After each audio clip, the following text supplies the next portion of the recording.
Amidst the historic charm and vibrant energy of Dublin's renowned streets, a new narrative is emerging, one defined by desperation, unrest, and a quest for refuge.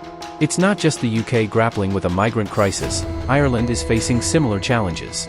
The landscape is now dotted with tents, symbols of a growing migrant crisis that has swept across the country. This influx has put a strain on resources, prompting debates about Ireland's ability to provide shelter and support.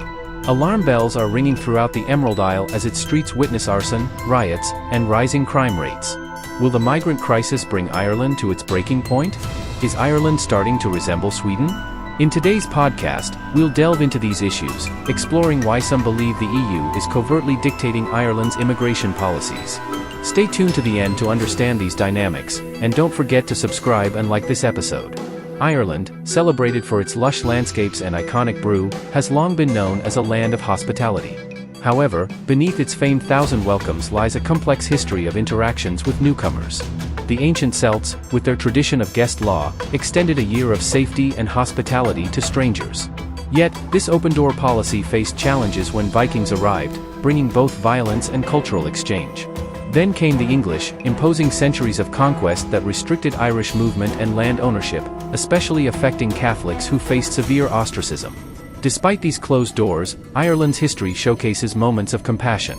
In the 17th century, Huguenot refugees fleeing religious persecution found sanctuary in Ireland, demonstrating that empathy can overcome barriers.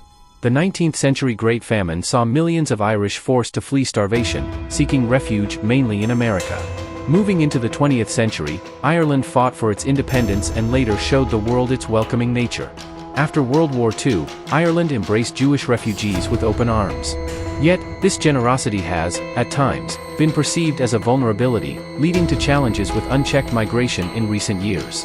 Today, the world is witnessing two major wars, one in Europe and the other in the Middle East. However, this doesn't justify Ireland's policymakers allowing unlimited migration. Migration, when managed properly, can be beneficial. But seeing hundreds of tents and peak homelessness in Ireland raises questions about the reasons behind this surge. Statistics present a stark reality. According to the Irish government, the country is currently accommodating over 100,000 people, including about 70,000 Ukrainians and around 26,000 asylum seekers from other nations. This comes at a time when Ireland is facing a severe housing crisis, with shortages reaching alarming levels. House prices rose by 4.4% last year, despite higher interest rates. Given this, it's puzzling why the government continues to allow so many asylum applications. Reports indicate that nearly half of the new asylum applications in Ireland are from individuals from countries like Georgia, Algeria, and Somalia. While there's no harm in helping those in need, does Ireland have the capacity to support them? The figures suggest otherwise. Since January 2022, Ireland has created an additional 10,000 bed spaces but still struggles to accommodate the influx of new arrivals. This crisis has been brewing for a while, with a bubble ready to burst. Over the past year, various organizations, charities, and government entities have raised alarms and sought solutions. In June 2023, the Irish Refugee Council issued warnings, highlighting the escalating cost of living that has made finding and affording accommodation a formidable challenge for both residents and asylum seekers. Against this backdrop, demonstrations have become commonplace in Ireland. Some people stand up for asylum seekers who have nothing, while others grow increasingly frustrated due to the lack of places for people to stay. Irish society is divided on the migrant issue, with tensions between different groups leading to anger, protests, violent incidents, and attacks against migrants and refugees. Many see these newcomers as competing for limited resources, exacerbating the situation. Last November, frustration erupted into riots in Dublin, highlighting the worsening social tensions. Political leaders quickly blamed far-right groups for exploiting the immigration issue. The riots were triggered by reports of a stabbing initially blamed on an illegal immigrant or foreigner, but investigations later revealed the suspect was a legal Irish resident. Since then, anti-immigrant sentiments have grown, with protesters holding signs saying, "Ireland is full." This anger has led to violent clashes, particularly at a temporary camp in Dublin, where there were insufficient places for migrants. Some tents were set on fire, and attacks occurred. Despite these troubling events, mainstream media hasn't given much attention to the situation, meaning important voices and issues aren't being addressed. To understand why people are so angry, look at Roscrea, County Tipperary. Recently, 17 asylum seekers were moved into a hotel there, sparking protests. Roskria, a quiet town, has seen significant changes due to the arrival of about 1,000 refugees in recent years, increasing the town's population by 20%. Can you believe it?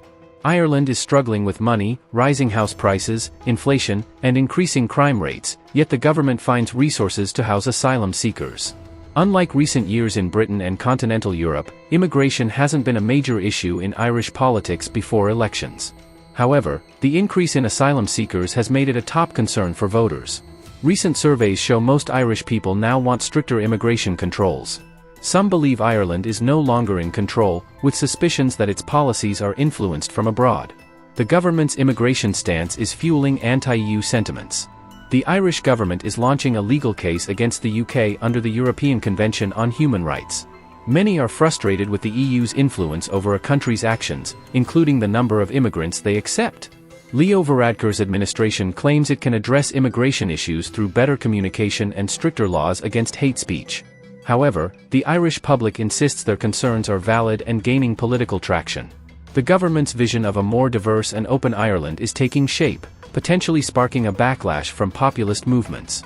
Is Ireland on the path to becoming like Sweden, or are the public's concerns justified? This might be the beginning of a larger issue. Ireland can't ignore its problems by accepting 15,000 asylum seekers as the new normal, especially amid a housing crisis and a growing population. Prioritizing housing for foreign nationals over locals is a troubling trend seen internationally, which could escalate further in Ireland. These tensions might lead to more riots, increased instability, or a rise in street crime. These are questions on everyone's minds, but will the government address them? Overburdening small communities without adequate resources for both residents and refugees is a failure of governance, and this trend isn't limited to Ireland. Similar issues are emerging in Canada, Australia, the UK, the US, and Sweden. Thank you very much for watching the video until here. Your support is very important to us. We work hard to prepare these videos. We would be very happy if you subscribe to our channel and like the video. We upload videos every day. See you in the next video. Have a nice day.